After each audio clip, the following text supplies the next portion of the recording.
Hello everyone, and welcome to the post-commentary to my EUR IGT speedrun. The strategy used in this run is probably the most complex one I've ever come up with, so while I will try to explain everything that's going on, it's likely going to be difficult to go into everything in great detail. But I will do my best, so let's get into it.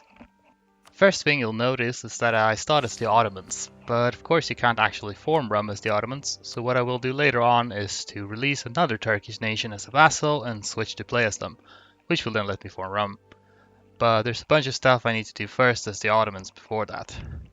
First, I messed around with estates a bunch, and the main purpose of this, besides just getting money, is to increase the loyalty and influence of the ulema in order to get stability cost reductions. That in turn is because I will need to gain and conserve as much admin power as possible, and I'll need to raise stability twice during the run, so that discount is going to be very helpful. For the same reasons, I hire Stability Cost Advisor and promote him to level 5, while also setting up my national focus to admin, which all in all will give me plus 17 admin per month. And yes, I will need every little bit of that for later. Here I sell the province of Burgas to Byzantium and then release Bulgaria as a vassal. That's because Burgas is actually a Bulgarian core, so this way I can get a free reconquest CB on Byzantium so that I can declare war on them early without having to do a no CB war. Next I recruit a bunch of generals and then also look through the available merc companies looking for good generals. What I'm mainly after is high siege pips but also high maneuver.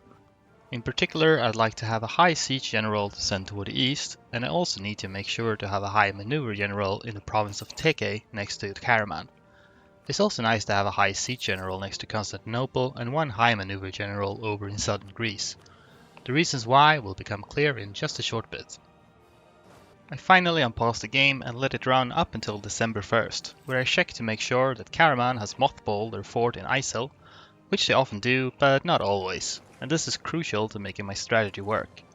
I also make note of Karaman's allies, specifically they must not ally with anyone that I can't make separate peace with as soon as possible. But this time they only allied with Kandar, which is totally fine. Here I delete my forts just to save some money since I won't be needing them. I then let the time progress until December 11th, which is the first day you can declare war. I then turn this state, which is incidentally also called Rum, into a territory, concentrate development there, and then exploit a bunch of additional development. I do this primarily for the sake of reducing the development in the province of Sivas, for reasons I'll get to shortly. Then I grant a series of provinces to Bulgaria, mainly for the sake of granting them Sivas. This is because I then need to release Eretna as a vassal, and their default capital is in fact Sivas. This means that if I just released Eretna straight away, I would not be able to seize back Sivas from them, which is a problem for reasons I will explain later. But by first giving Sivas to Bulgaria, I make sure it does not become Eretna's capital. Now I can complete the mission Reform the Imperial Army, which gives me permanent claims on Karaman, but also on the stuff I just gave away to my vassals. This will also become important in just a bit. Now I'm finally ready to declare war on Karaman, but because Ottomans have a truce with them at the start, this is going to tank my stability and also drive up my war exhaustion. You can't declare any further wars while your stability is at -3, so you have to raise it again, which is the reason I needed that stability cost reduction from the ulema and the advisor. Stability cost is also increased if you don't have 100% religious unity, and since Sivas is a Shia province, that would slightly drive up my stability cost, but by temporarily handing it to a vassal I can get around that.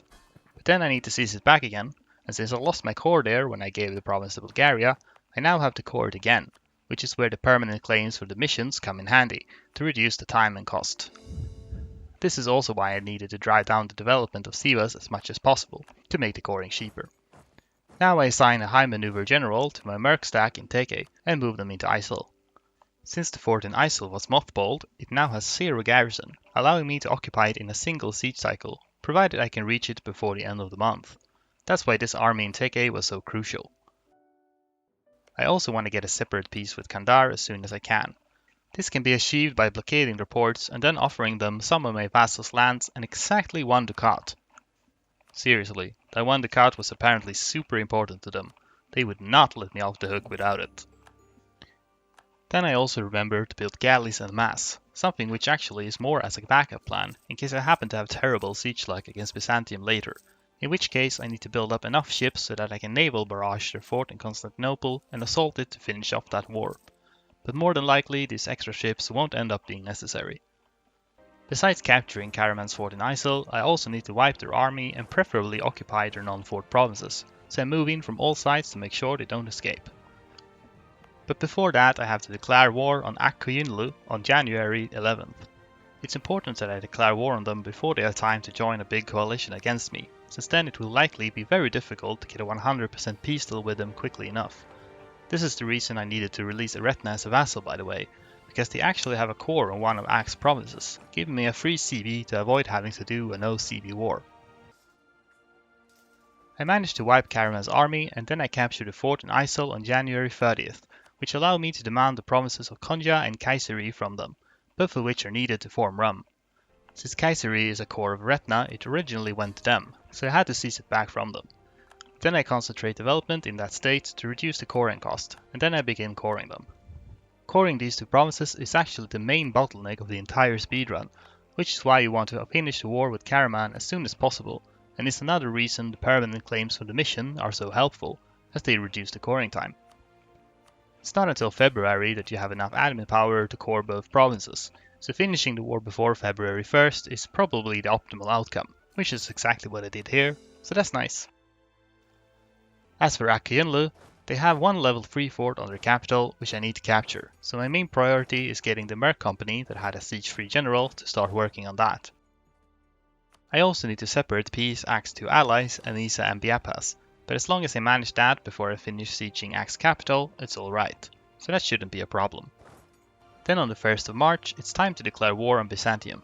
I actually could have started the war way back in February 11th, but I wanted to wait until the turn of the month to once again take advantage of a mothballed fort, this time in Morea.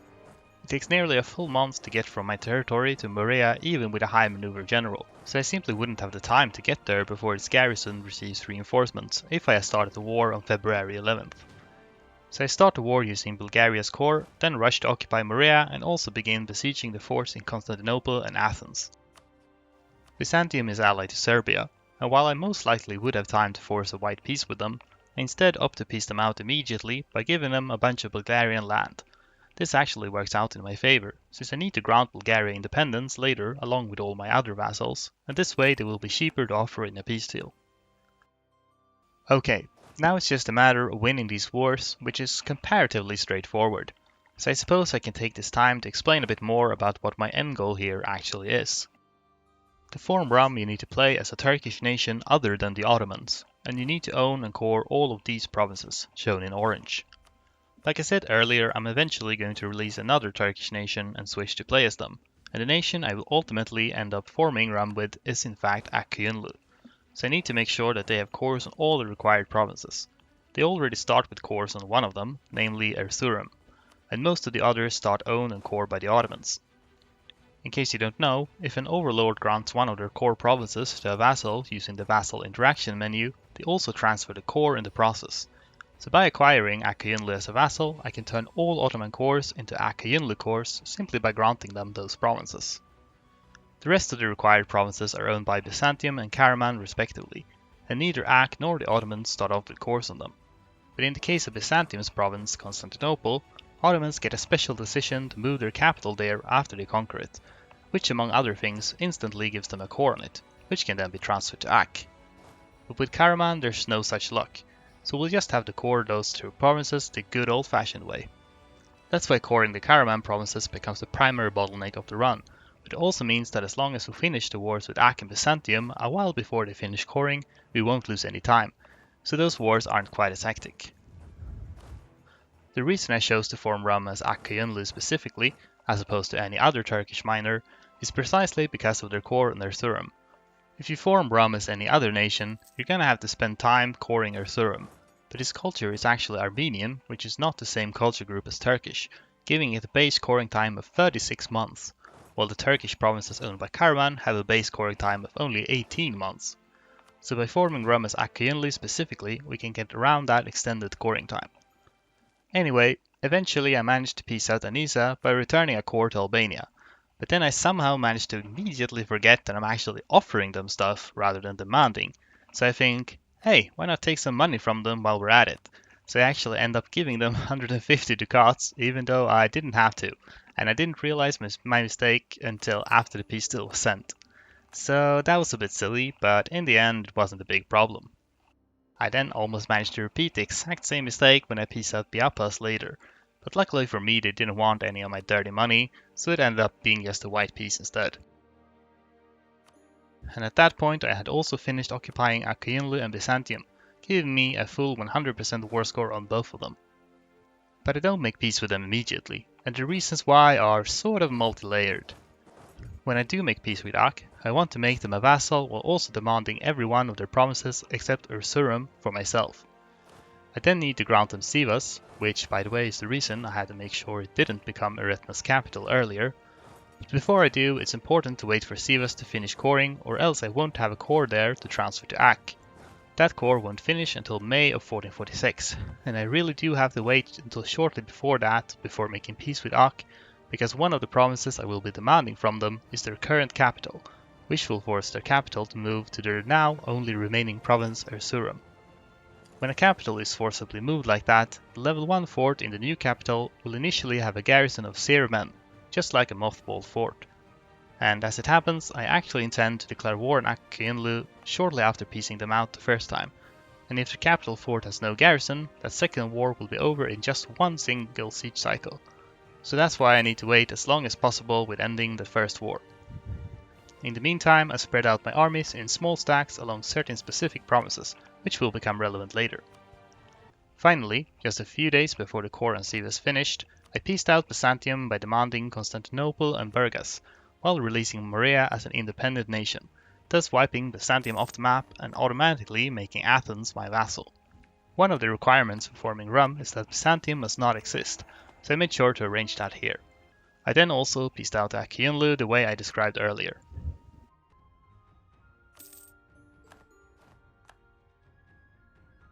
When Sivas was fully cored, I could grant it to Aq, then prepare to fight them again.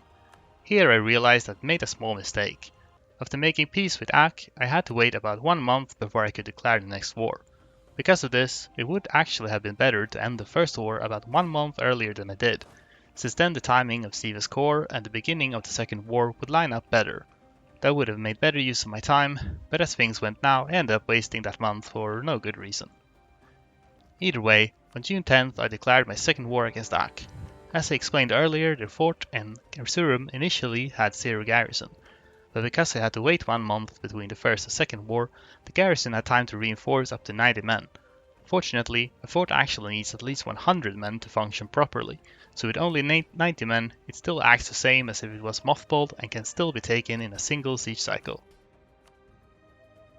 When all the occupations are finished, I make peace by demanding their full annexation, which raises the question, what the hell was the point of these wars exactly? Well, I'll be better able to explain that later, so let's just move on for now. Now that I'm at peace again, I can take the decision make Constantinople capital. This decision is such a godsend for this run as it fulfills 3 important roles. The first is to instantly core Constantinople as explained earlier. The second is that it gives me +1 stability for free, which is good because that last war against Aq dropped my stability back down to -3. This way I don't have to spend more admin power to raise it back up again. And the third is that it raises the development of Constantinople to 30, which fulfills one of the Age objectives for the Age of Discovery. To save even more admin power, I want to start a Golden Era, which requires 3 Age objectives to be fulfilled. Having a province with 30 dev fulfills 1, owning provinces on 2 continents, which I got after grabbing some Asian province from Aq Qoyunlu, fulfills another, and having 5 vassals fulfills a third. The last one is easily achieved by releasing 2 additional vassals on top of the 3 I already have, so I released Syria and Saruhan. You can't start a Golden Era until the month after you fulfill 3 objectives, so I had to wait until August 1st to do it. With the Golden Era active, I did 2 things I had been holding off on until I had a 10% discount to all power cost. First, I turned the territory of Karaman into a state and full cored Konya and Kayseri. Then I moved my capital to Teke, something which cost more than 200 admin even with the discount. This, along with coring costs and raising stability, is the reason I had to focus so hard on gaining and conserving admin power throughout the run. The reason I had to move my capital from Constantinople is because I have to grant that province to Aq Qoyunlu later, and I obviously can't do that as long as it's my capital. There's also a reason why I chose to move to Turkey specifically, but more on that in a bit. Now I begin selling off my Balkan provinces to various other countries. Another of the requirements to form RUM is actually that the Ottomans must not exist. So after I've switched to playing as Aq Qoyunlu, I'll have to annex the Ottomans, and to make that easier I want to reduce their size as much as possible before making the switch. Most Anatolian provinces are cores of various Turkish minors and can thus be given away via the return province button, but most Balkan provinces are cores of Byzantium, and if you recall, Byzantium is also not allowed to exist, so that's why I have to sell the provinces rather than simply returning them. Next, I will once again release Aq Qoyunlu as a vassal and grant them every province required to form RUM so that they get all the cores they need. And now I think it's high time to explain why I had to fight 2 wars with Aq before this. Basically, the central idea of this strategy is to first have Aq Qoyunlu as a vassal, so I can grant them all the required core provinces, but since you can only switch to play as a vassal right as you release them, I then have to annex them so that I can re-release them and switch to play as them.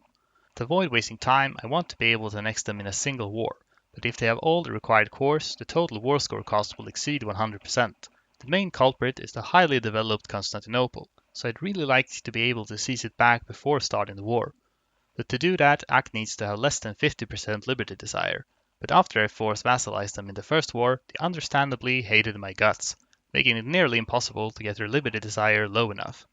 But if you fully annex a country and then release them as a vassal, all opinion modifiers are reset, so their liberty desire will be much more manageable. This raises the question though, why did I bother to force vassalize them to begin with? Why not just full annex them in the first war and then release them? Well, the reason is that I literally couldn't have done that. A country can only be released as a vassal if they have cores on at least one province with their primary culture. Aq Qoyunlu's primary culture is Turkish, but in fact none of their original core provinces are. They're all either Armenian or Kurdish. So if I had annexed them in the first war, I wouldn't have been able to release them again. Thus, I first had to force vassalize them, grant them a Turkish core province, and then annex them. Since they now had one Turkish core, I was able to release them again with fresh opinion modifiers, enabling me to seize back Constantinople after granting it to them and making it possible to annex them again a final time. So, now that you understand all that with perfect clarity, no confusion whatsoever, let's go on to the third war against Aq Qoyunlu. This is where my strategically placed armies from earlier come into play, as I'm already in position to occupy every one of Aq's provinces at once. However, this war actually didn't turn out as smoothly as it could have due to an oversight on my part. Normally, when you release a vassal like this, their capital is supposed to start at 0 garrison, the same way as if their capital had just been forcibly moved. But this time their capital, Erzurum, actually started at 100 men. I suspect this is because it already was their capital before I annexed them the last time, so the garrison hadn't been fully reset to 0. If so, I probably could have avoided this by granting Erzurum to another vassal, such as Syria, prior to releasing Aq this time, to make sure some other province became their capital instead. As of now though, due to the 100-man garrison, I couldn't occupy Erzurum instantly, but luckily a siege event caused the garrison to drop down to 95 after the first siege cycle, which meant I was guaranteed to win the siege on the second siege cycle, which isn't too bad. What is too bad though was what I did next, which turned out to be the single biggest mistake of the run. You see, at this point I still had to raise my stability one more time, and I had originally planned on doing so before ending this third war with Aq. But I forgot about it, so I ended up full annexing Aq, which brought with it a ton of overextension. Overextension increases stability cost, so I needlessly made last stability raise much more expensive, which meant I had to wait several more months for my admin power to build up. This was a big time loss that could have easily been avoided, but by the time I realized it was already too late. Now we're nearing the end of the run. Among the few things left to do is deal with what I'm sure you've all seen coming a mile away, a massive coalition war. However, this is not a bad thing, but is in fact an essential part of my strategy. There are 2 important things this coalition war does for me. First, it allows me to grant independence to all of my vassals, something I otherwise couldn't do since you can't voluntarily give up a vassal within the first 5 years after acquiring them. Second, it allows me to move my capital one more time for free. As you may recall, when I moved my capital to take it the last time, it wasn't a coincidence. Rather, I moved it there because there's a core province of yet another Turkish minor, Mentees. As part of the peace offer, I can release Mentees as an independent nation, which in turn forces my capital to move to a new location, specifically Hudavendigar. And like earlier, this new capital will start off with a garrison of 0 men. Perhaps you can see where I'm going with this. Anyway, with all this plus a few more concessions, I make peace with the coalition. Then, through a combination of returning and selling provinces, I get rid of everything I own besides the provinces required to form Rum and of course my capital. Then I do my best to reduce my overextension by concentrating development, but I still end up having to wait 1 additional month before I can raise my stability again. Then I release Aq Qoyunlu for the last time as I switch to play as them. Now that I'm finally playing the country that's actually allowed to form Rum, there's only one thing left to do. Gain independence and simultaneously wipe the now 1 province minor Ottomans off the map. This requires 1 last war, and that's why I had to raise my stability that one last time before switching countries. You see, when you release a vassal, they inherit whatever stability your previous country had. So if I had switched to Aq while at -3 stab, I wouldn't have been able to immediately declare the final war on the Ottomans. But thanks to raising stability earlier, I'm now at an impressive -2 stab, so I can declare the war at once. And this is a good thing too, since I have to get an army onto Ottoman's capital before its garrison reinforces to above 100. This can be accomplished by hiring a free company and assigning them to my ruler turned general, who very conveniently spawned with no less than 4 maneuver. That way I just barely made it in time and could finish the war in a little over a month. After annexing the Ottomans, I can now take the decision to form the Sultanate of Rum on the 5th of April 1447. 2 years, 4 months and 25 days after the start date. So yeah, this run has been an absolute hell. The sheer amount of hoops you have to run through just to make this work is insane.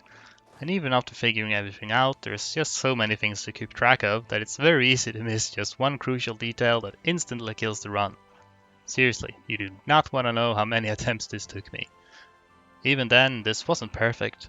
I mentioned a few places where I made mistakes that thankfully weren't instant run killers, but nonetheless wasted time.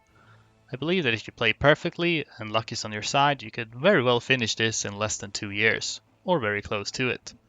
But I for one am not going to attempt that anytime soon. Oh well, that's all for me. Thank you for watching, and in the unlikely event that there was something in my incredibly easy to understand explanation that you didn't quite understand, feel free to ask in the comments. Bye bye!